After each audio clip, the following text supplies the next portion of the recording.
Metre ಬಡ್ಡಿ ದಂಧೆ 4,23,000 ಸಾಲಕ್ಕೆ 42 ಲಕ್ಷಕ್ಕೂ ಹೆಚ್ಚು ಹಣ ವಸೂಲಿ ಮಾಡಿ ದೌರ್ಜನ್ಯ ಎಸಗಿದ್ದಾರೆ ಎಂದು ಆವಲಹಳ್ಳಿ ಪೊಲೀಸ್ ಠಾಣೆಯಲ್ಲಿ ಪವಿತ್ರ ಎಂಬುವವರು ಪ್ರಕರಣ ದಾಖಲಿಸಿದ್ದಾರೆ.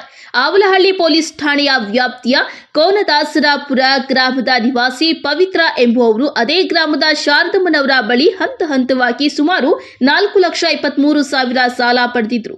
ಮೊದಲು ತಿಂಗಳಿಗೆ 10% ಬಡ್ಡಿ ಪಡೆಯುತ್ತಿದ್ದ ಶಾರದಮ್ಮ 1 ವರ್ಷದ ನಂತರ ವಾರಕ್ಕೆ 15% ಬಡ್ಡಿಯನ್ನ ನೀಡುವಂತೆ ಕಿರುಕುಳ ನೀಡಿ 42 ಲಕ್ಷಕ್ಕೂ ಹೆಚ್ಚು ಹಣ ವಸೂಲಿ ಮಾಡಿದ್ದಾರೆ ಎಂದು ದೂರಿನಲ್ಲಿ ದಾಖಲಿಸಿದ್ದಾರೆ. ನಮ್ಮ ಹೆಸರು ಪವಿತ್ರ ಅಂತ.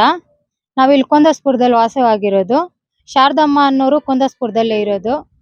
ಆ ಅಮ್ಮ ಬಡ್ಡಿ ಕೊಡ್ತಾರೆ ಅಂತ ನಮ್ಮ ಅತ್ತಿಗೆ ಮೂಲಕ ಗೊತ್ತಾಗಿತ್ತು. ನನ್ಗೇನೋ ಸ್ವಲ್ಪ ಸಮಸ್ಯೆ ಇತ್ತು ಮನೆಯಲ್ಲಿ. ಅದಕ್ಕೋಸ್ಕರ ನಮ್ಮ ಅತ್ತಿಗೆ ಹೇಳಿ ಅವ್ರ ಮೂಲಕ ಗಂಡನಿಗೆ ತಿಳಿಯದೆ ಪಡೆದಿದ್ದ ಸಾಲಕ್ಕೆ ಬಡ್ಡಿ ಕಟ್ಟಲು ತಮ್ಮ ಸಂಬಂಧಿಕರ ಬಳಿ 20 ಲಕ್ಷಕ್ಕೂ ಹೆಚ್ಚು ಸಾಲ ಮಾಡಲಾಗಿದೆ. ಬಡ್ಡಿಗಾಗಿ ಶಾರದಮ್ಮ ನೀಡುತ್ತಿದ್ದ ಕಿರುಕುಳ ಹಿಂಸೆ ತಾಳಲಾರದೆ ಬೇಸತ್ತು ಪವಿತ್ರ ಆತ್ಮಹತ್ಯೆಗೂ ಯತ್ನಿಸಿದ್ದಾರೆ.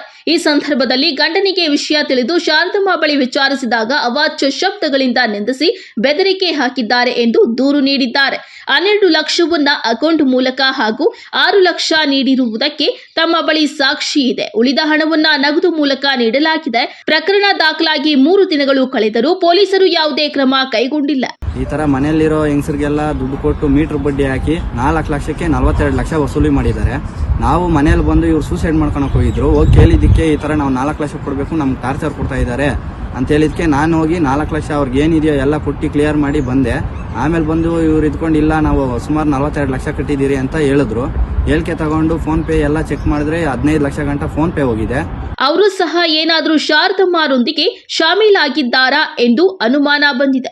ನಮಗೆ ನ್ಯಾಯ ಸಿಗದಿದ್ರೆ ಆತ್ಮಹತ್ಯೆ ಮಾಡಿಕೊಳ್ಳುವುದಷ್ಟೇ ದಾರಿ ಇರುವುದು ಎಂದು ದುಃಖ ತೋಡಿಕೊಂಡಿದ್ದಾರೆ.